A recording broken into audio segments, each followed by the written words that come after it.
మీకు ఒక ₹1,00,00,000 మాట చెప్తా, దండం పెట్టి చెప్తా, చిన్నపిల్లలు పెద్దోళ్ళు అందరికీ కూడా. దేవుడు ఎంత ప్రేమ గలవాడో, కోపం వస్తే అంత కఠినంగా కూడా ఉండగలడు. నా భాష అర్థమవుతుందా మీకు? దేవుడు ఎంత ప్రేమ గలవాడో, ఆయన కోపం తెప్పిస్తే అంత కఠినంగా కూడా, ఇక అంత కఠినంగా మనం కూడా ఉండలేము. ఇక మోషేను గురించి ఎవరిని చెప్పమన్నా అతడు ధీరుడని, సాత్వికుడని, నమ్మకస్తుడని, ఓపికమంతుడని, 80 సంవత్సరాల పాటు ఇటు గొర్రెలతో అటు ఇజ్రాయిల్తో వేగి అలసిన మనిషి అని అతడి గురించి నెగటివ్ ఎవరు చెప్పడానికి ఇష్టపడరు. అంత మంచి సాక్ష్యం కలిగిన వాడు మోషే. అసలు ఆయన్ని పట్టుకొని స్వయంగా దేవుడే అంటున్నాడు కదా, ఎంత మాత్రము నిర్దోషిగా ఎంచను, నిర్దోషిని దోషిగా ఎంచనని చెప్పిన ఖచ్చితత్వము కలిగిన దేవుడు, నీవు కాదేశు మెరీబా జలముల యొద్ద నా నామమును పరిశుద్ధపరచక ఇశ్రాయేలీయుల ఎదుట నా మీద తిరుగుబాటు చేశావు, అందుకని ఆ దేశమును చూసి చచ్చిపో, అడుగు పెట్టే స్థాయి నీకు లేదు అన్నట్లుగా దేవుడు మాట్లాడేశారు. బిడ్డలారా, ఇప్పుడు ఆలోచించండి, ఇంతకీ మోషే చేసిన తిరుగుబాటు ఏమిటో. In the sight of the lord, దేవుని దృష్టిలో, మన దృష్టిలో అయితే అసలు కాదు అన్న భావనే ఉన్నది మనకు. దేవుని ఎదుట తిరుగుబాటు చేసిన భ్రష్టులు, పాపిష్టులు కుప్పలు తెప్పలు బైబిల్లో మనకు కనపడతారు. దేవుని ఇల్లంతట్లో నమ్మకమైన వాడు, భూమి మీద ఉన్న మనుష్యులందరిలో సాత్వికుడని దేవుని చేతనే సాక్ష్యం పొందినవాడు, దీర్ఘదర్శుల వలె ప్రవక్తల వలె కాక దేవుని స్వరూపమును నిదానించి ముఖాముఖి చూడగలిగిన స్థాయి కలిగిన దైవజనుడైన మోషేను పట్టుకొని దేవుడు అన్నాడు, నువ్వు తిరుగుబాటు చేశావు.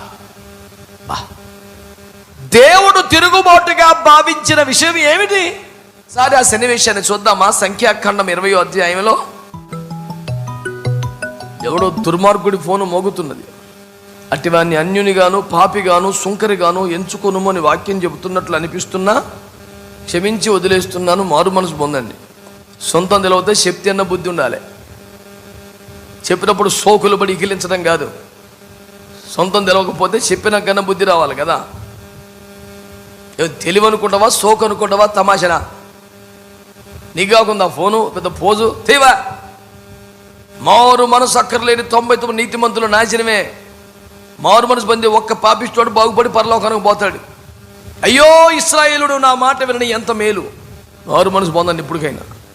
యెహోవా అతనికి ఆజ్ఞాపించినట్లు మోషే ఆయన సన్నిధి నుండి ఆ కర్రను తీసుకొని పోయెను. ఆ తర్వాత మోషే అహరోనులు ఆ బండ ఎదుట సమాజమును పోగు చేసినప్పుడు అతడు వారితో, ద్రోహులారా వినుడి, మేము ఈ బండలో నుండి మీ కొరకు నీళ్లు రప్పింపవలన అని. చాలండి, మీరందరూ కూడా తలలు పైకెత్తి నా వైపు చూస్తూ మంచిగా మాటలు వినండి. ఒక స్తోత్రం చెప్తారా అండి? చెబుదాం హల్లెలూయా. మెరీబా జలముల యొద్ద దేవుని ప్రజలైన ఇశ్రాయేలీయులు దైవజనుడైన మోషేతో వాదించారట. యాత్రలో మాకు ఎప్పుడు సుఖం లేదు, నీళ్లు కూడా లేవు, కనీసం ఐగుప్తులో సమాధులు లేవని తెచ్చావా అంటూ అనుక్షణము ఒక నీడ వారికి దేవుడిచ్చిన, ఒక మేఘం వారికి తోడుగా ఉన్నా, ఏ రాత్రి అడుగులు పడకుండా అగ్ని స్తంభం తోడుగా ఉన్నా, స్వయంగా దేవుడే వారి ముందు నడిచిన, ఆయనే రెక్కల మీద మోసిన, ఏదో ఒక అద్భుతం జరుగుతుంది. సమస్య రాగానే పిచ్చి మాటలు మాట్లాడారు. ఏకంగా దైవజనుడిపై తిరుగుబాటు చేసినట్లుగా వాళ్ళు వాడారు. 106వ కీర్తన 31, 32 వచనాలలో వారు మోషే ఆత్మ మీద తిరుగుబాటు చేశారు అని రాశాడు. బిడ్డలారా, ఇప్పుడు వినండి, ఇన్ని తట్టుకొని మోషే నిలబడితే, అయ్యా మళ్ళీ ఇట్లా అంటున్నారు, అయ్యా ఏం చేయమంటావు అంటే దేవుడు ఆ బండతో మాట్లాడము. స్తోత్రం చెప్పండి గట్టిగా. దేవుని కర్ర పట్టుకపోయి మాట్లాడు అంటాడు. మాట్లాడడానికి కర్ర ఎందుకండి? మోషే నీవు నహరోను దేవుని కర్ర చేత పట్టుకొని పోయి ఆ బండతో మాట్లాడు. ఇంతకుముందు కర్రను వాడేది, కొట్టింది, నేర్పింది ఆయనే. ఇది మోషే సొంత పెత్తనమేం కాదు, సొంతంగా డిజైన్ చేసింది ఏం కాదు. సముద్రం వస్తే కర్ర చాపమన్నాడు, ఎప్పుడైనా కర్రనే వాడాడు. నువ్వు అలాగే చెప్తావులేవా అని ఎలా చేస్తారు అనే మనసు కాదు కదా. నువ్వు చెప్పినట్టే చేయాలన్నా, మేము సొంతం ఏం చేయొద్దా అనే మనసు కాదు కదా. చిన్నపిల్లోడినా? సాపు అంటే సాపాలే, మాట్లాడమని ఏందది? ఇంత సేవ చేసిన 30 లక్షల మంది విమోచించిన నాకు కూడా చిన్న అవకాశం ఉండాలి కదా, నేను కొడతా ఈసారి, ఓకే నీ మాట నెగ్గాలనా అనే ధోరణి కాదు కదా. మనస్సు పొరల లోపల కూడా అలాంటి భావాలు లేని నీతిమంతుడు, పరిశుద్ధుడు, సాత్వికుడు, దైవజనుడైన మోషే. ఆయనకి ఇటువంటి భావాలు ఎక్కడండి? నేను ఆలోచిస్తే, ధ్యానిస్తే నాకు అర్థమైన కాడికి మీకు చెప్తున్నాను. ఏమనిపిస్తుంది అంటే, గతంలో బండలోంచి నీళ్లు రప్పించినప్పుడు కొడితేనే వచ్చినాయి కదా, దేవుడు అట్లా చెప్పబోయి ఇట్లా చెప్పిండేమో, కొట్టాలి కదా మరి. రెండవది, కర్ర తీసుకొని పోయి మాట్లాడంటాడా? నేను మంచిగా వినలేదేమో. కర్ర తీసుకొని పోమన్నది అయితే పక్క. దేవుడు మాట్లాడితే ఒళ్ళంతా చెమలు చేసుకొని వినాలి. గజ్జను వనకాలి, ఎవడైనా మాట్లాడే దేవుడు గజ గజ వనకాలి. అమ్మో, నిజానికి మోషే అట్లనే వింటాడు. It was just a confusion, dilemma. అట్లా వినకపోతే మోషే దగ్గర ఆ రోజున పెన్ను, నోట్స్ ఉండిందా చెప్పిందంతా రాసుకోవడానికి? పోనీ వాయిస్ రికార్డు ఉండి, సెల్ ఫోన్ ఉండిందా రికార్డు ఆన్ చేసి జోలో పెట్టుకొని తమాషా వినేదానికి?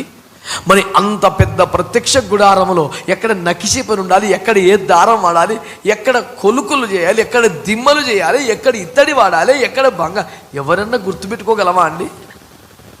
ఆడ రాసింది చదివి కూడా గుర్తుపెట్టుకోలేమన్నీ, మళ్ళీ రెఫరెన్స్ తీసి చూసుకోవాలి ఒకసారి. అట్లాంటిది ఆయన చెప్తుంటే, అయ్యా సరే అయ్యా, సరే అయ్యా అని వచ్చి నిర్గమ 40 చివరిలో 3 సార్లు చెప్పిన మాట ఏంటి? మోషే అట్లే చేసాను, అట్లే చేసాను, యాజ్ ఇట్ ఈజ్గా దింపేశాడు. ఏంటండి అది? డయాగ్రామ్ చేతికిచ్చి మెజర్మెంట్స్ ఇచ్చి మెటీరియల్ ఇస్తే కూడా అంత తినక కట్టి సావలేం మనం. అట్లా చూసి విని కట్టాడు. కనుక దేవుని మాటను అశ్రద్ధగా వినడం కానీ, అజాగ్రత్తగా వినడం కానీ, లెక్కలేనితనం కానీ, ఇటువంటి ఛాన్సులు మోసే వద్ద వచ్చే అవకాశమే. అలాంటి క్యారెక్టర్ అయింది. మరి ఏం జరిగింది? గర్వమా, తిరుగుబాట, అసలు బుద్ధులుగా లేవు. మరి ఏంటిది? గతంలో కొడితేనే నీళ్ళు వచ్చినాయి కదా అనే ఎక్స్పీరియన్స్, కర్ర పట్టుకొని పొమ్మన్నాడు కదా అనే ఒక ఆలోచన. నిజమునకు తిరుగుబాటు కాకపోయినా తిరుగుబాటుగా ఎంచాల్సి వచ్చింది.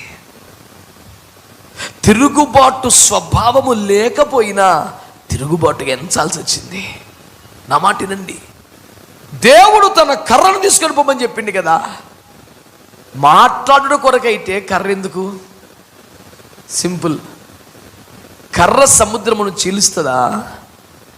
కర్ర పూరేళ్ళను రప్పిస్తుందా? కర్ర బండలో నుంచి జలములను పుట్టిస్తుందా? అవన్నీ చేసేది ఎవరు? మరి కర్ర ఏంటిది? గుర్తు తెచ్చుకోండి. ఫస్ట్లో ఎక్కడ స్టార్ట్ అయిందో, నీవే దేవుని చేత పంపించబడ్డ దైవజనుడు అని మాకు రుజువేంటి అంటే ఏం చెప్పాలి అని అడిగితే, ఈ కర్ర కింద పడేరా పట్టుకో తోకన్నాడు కదా. అంటే కర్ర, నువ్వు పిలువబడ్డావు, నీవు నా సేవకుడివి అని దేవుని పిలుపుకి, దేవుని ఏర్పాటుకి ఒక సూచనగా ఇచ్చాడు తప్ప కర్రే సమస్తమా? అంటే నేనేం అర్థం చేసుకున్నానంటే, కర్ర నీ పిలుపు, నీ ఏర్పాటు, నీ నిశ్చయం చేసేది. నువ్వు ఎక్కడికి పోయినా, ఏ పరిచయం చేసినా, ఏ స్థలం నిలబడ్డా నేను ఎందుకు పిలిచినాడో, నీ పిలుపు ఏంటో, ఏర్పాటు ఏంటో, నీకు ఇచ్చిన బాధ్యత ఏంటో, వరం ఏమిటో అది పట్టుకొని పోవాలి, ఉండాలి, దాన్ని పక్కన పెట్టద్దు. అది నీవు పిలువబడినావు, నీవు పంపబడినావు అంటానికి ఒక కన్ఫర్మేషన్. కానీ దాంతోనే పనిలా, ఆ కన్ఫర్మేషన్ పెట్టుకొని ఏం చెప్తే చేయాలి. 1993 ఏప్రిల్ 31వ తేదీన బాంబేలో కొంతమంది దైవజనులు నన్ను సేవకునిగా ఆర్డినేషన్ చేసినప్పుడు, you will be a great leader of praise and worship in Andhra Pradesh అని మాట్లాడారు. When you lead the worship, people will receive signs and wonders, miracles. You will be a great praise and worship leader అని చెప్పారు. అంటే తిమోతికి పౌలు రాస్తూ, పెద్దలు హస్త నిక్షేపణ చేయగా ప్రవచన మూలముగా నీలో కలిగిన వరమును అలక్ష్యము చేయకమంటాడు. చూసావు? తర్వాత ఎన్ని వరాలు రాని గనక హస్త నిక్షేపణ చేసినప్పుడు ఏ వరం వచ్చిందో దాన్ని పక్కన పెట్టొద్దట, దాన్ని అలక్ష్యం చేయొద్దు. అందుకనే ఈ రోజుకి నా సంఘంలో నేనే వర్షిప్ లీడ్ చేస్తాను. చేసే పిల్లగాలు లేక కాదు. ఏయ్, నీకేం అప్పగించానో ఒళ్ళు దగ్గర పెట్టుకొని చెయ్యి, అలక్ష్యం చేయకని చెప్పిన మాట గుర్తుండి, నేను నాకంటే చాలా మంచిగా పాడతాను. నాకు అసలు మంచిగా స్వరమే, పాడగలిగిన స్వరమే కాదు నాది. మంచిగా పాడతారు మా పిల్లలు. నా దగ్గర ఉన్న సహకార సేవకులు చక్కగా పాడతారు. కానీ నీలో ఉన్న వరమును అలక్ష్యం చేయకు. ఎప్పుడు వచ్చింది అది? పెద్దలు హస్త నిక్షేపణ చెయ్యగా చెప్పినది. పట్టుకోదాన్ని గట్టిగా అన్నాడు. ఆ భయానికి ఎక్కడైనా నాకు అప్పగించబడ్డ పరిచయంలో నమ్మకంగా వర్షిప్ చేసి వాక్యం చెప్తా ఉంటాను. ఆ తర్వాత ఎన్నో కృపలు, తలాంతులు, వరాలు విస్తరింపజేశాడు దేవుడు. అయినా దాన్ని పట్టుకొని ఉండాలి. ఎందుకు? గత 15 సంవత్సరాలుగా కాస్త కవితా ధోరణి కలిగిన వ్యక్తిని కనుక ఈ విధంగా చెబుతుంటాను. గత 15 సంవత్సరాలుగా ప్రేమకే కోపం వస్తే, సహనమే విసిగిపోతే, దీర్ఘశాంతమే పగబడితే ఇక నీకు పుట్టగతులు ఉండవు అని చెప్తుంటాను నేను. సీరియస్గా మనసులో పెట్టుకో. ఈ పూట దేవుని వాక్యం హెచ్చరిక చేస్తున్నది. అట్లా నేను ఒక హాస్పిటల్లో పేషెంట్ దగ్గరికి పోయిన ప్రార్థన చేయడానికి. ఐసీయూలో ఉన్నాడు. నాకు 5 minutes ఇచ్చారు. అప్పుడు నేనేం చేయాలి? ఒక JBL బాక్స్ తీసుకొని పోయి దానికి తబలా లూపు ఒకటి పెట్టి అక్కడ పెట్టి, నా జనులు ఇక ఎన్నడూ అని మొదలెట్టాను అనుకో, 2 జరిసి హాస్పిటల్ బయటపడేస్తారన్న. ఆ పిలుపు, ఏర్పాటు, నిశ్చిత ఎప్పుడు నాతో ఉండాలి. ఏం చెయ్యాలో అంతే, ఏం చెప్పాలో అంతే చేయాలి. హలో, ఇంతసేపు ఒక్క పాయింట్ ఎందుకు ఎక్స్ప్లెయిన్ చేస్తున్నానంటే, మన దృష్టిలో, ఎవ్వరి దృష్టిలో అసలు అది తిరుగుబాటు అనిపించదు. ఆయనకి అనిపించింది, నువ్వు అసలు రావద్దు వాగ్దానం చేసిన కానీ పక్కన పెట్టేసిండు. ఇప్పుడు యథార్థంగా గుండె మీద చేపెట్టుకొని ఆడోళ్ళు మగోళ్ళు అందరూ చెప్పండి, మరి ఆ రకంగా చూడవలసి వస్తే మన దగ్గర తిరుగుబాటు అనేది ఏమీ లేదా?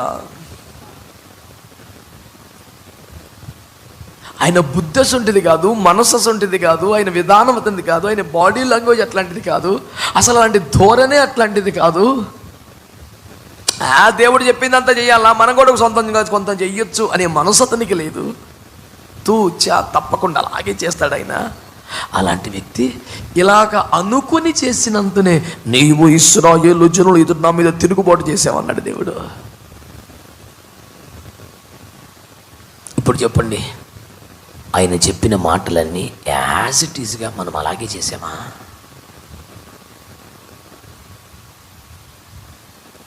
ఒక్కటి కూడా తప్పిపోకుండా పాటించామా?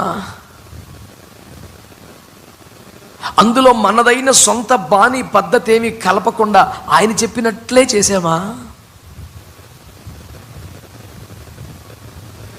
అంటే దేవుని దృష్టిలో తిరుగుబాటు అనేది, బాగా వినాలి అందరూ, దేవుని దృష్టిలో తిరుగుబాటు అనేది భయంకరమైన విగ్రహారాధన, వ్యభిచారము, మద్యపానము, ఇలాంటి భయంకరమైన పాపములు మాత్రమే కాదు, చేయమన్న పని చెయ్యమన్నట్టుగా కొంచెం చెయ్యకపోయినా అది కూడా తిరుగుబాటు ఖాతాలోకి వస్తుంది.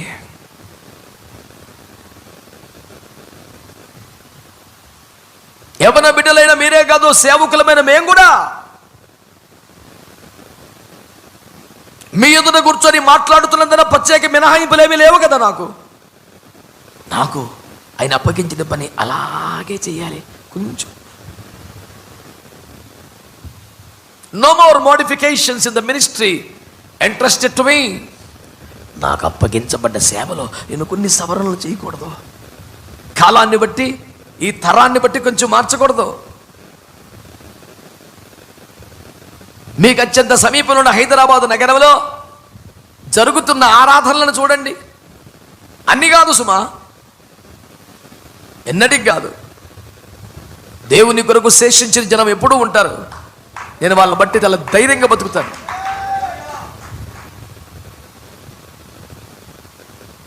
నా దేవుని కొరకు సొదొమలో కూడా ఓ కుటుంబం బయటికి రాగలిగింది.